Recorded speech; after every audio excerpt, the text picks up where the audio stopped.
Hello there, my name is Luke Harrison, and I'm here to do a little virtual professional development session about cognates. So this is specifically intended for English language learners, but it can also be used for everyone.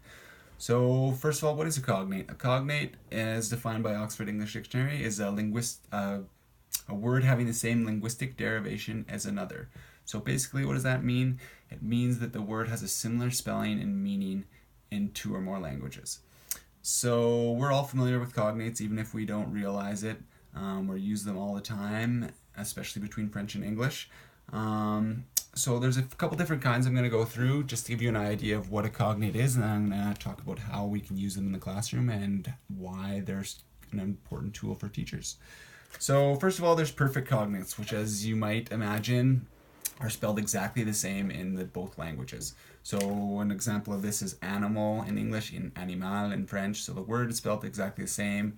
The pronunciation is just different. Same thing with chocolate, chocolate. Got a little example here.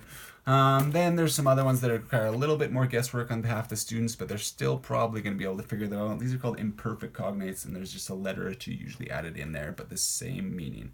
So there's air in airi, accept, aceptar in English Spanish, so air, to accept. Then we have one called lemon, lemun y lemon, so that's in English, Arabic, and Spanish, just like that. But the ones that are really more useful, I think, because they get students more actively engaging with them, they're not just rote memorization, are the ones that with suffixes. So there's lots of suffixes where they're not exactly shared between two languages, but when you see one suffix in one language, it always converts to another in another language. So if you can recognize the base, boom, you know the word.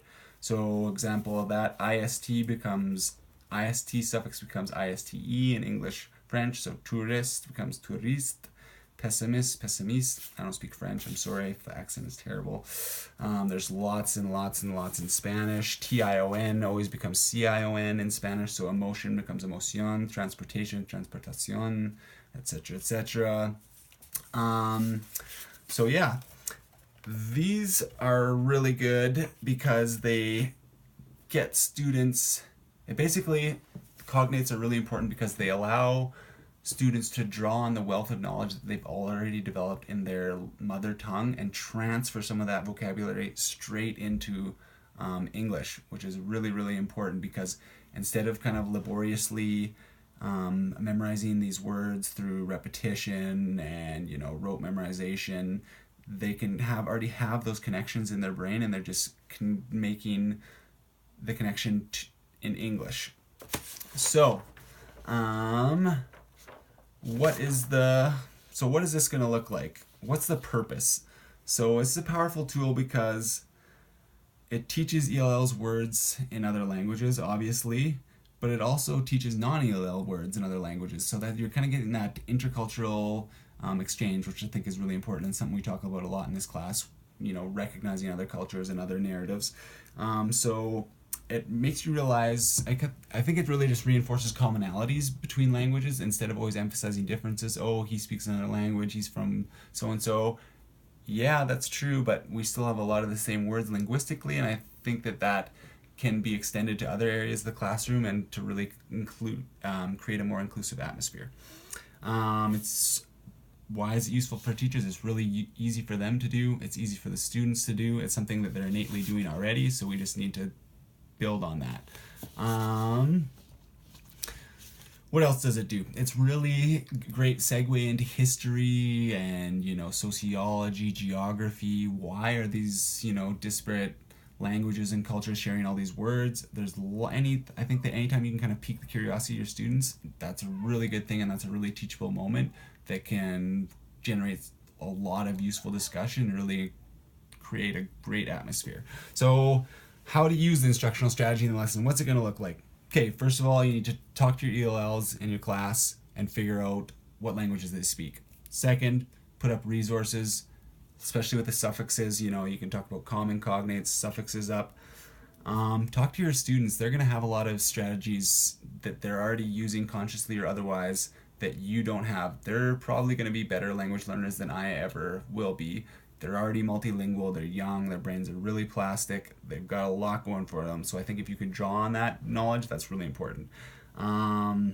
Using cognates in place of other vocabulary items if you know there's one that works for them. Underlining cognates and telling your students to take stabs at things.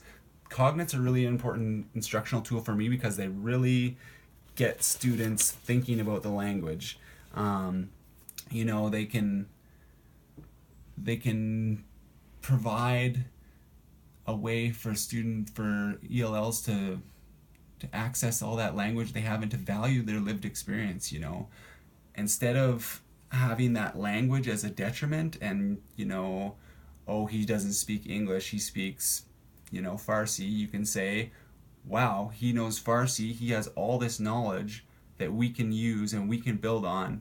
And giving students that confidence, and you know, if they can just know one word in a sentence, sometimes that's enough to get them started, right? To give them that context, and then thereafter they can build on that context and start to make hypotheses about maybe this word means this, and if this word means that, you can start to guess at meaning, which is really what we want to do, especially at the start for English language learners, because you know, anything they can latch onto is really going to be a huge advantage.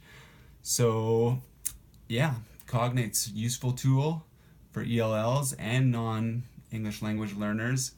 And yeah, please incorporate it into your classroom. Here are some of the resources I use in my research.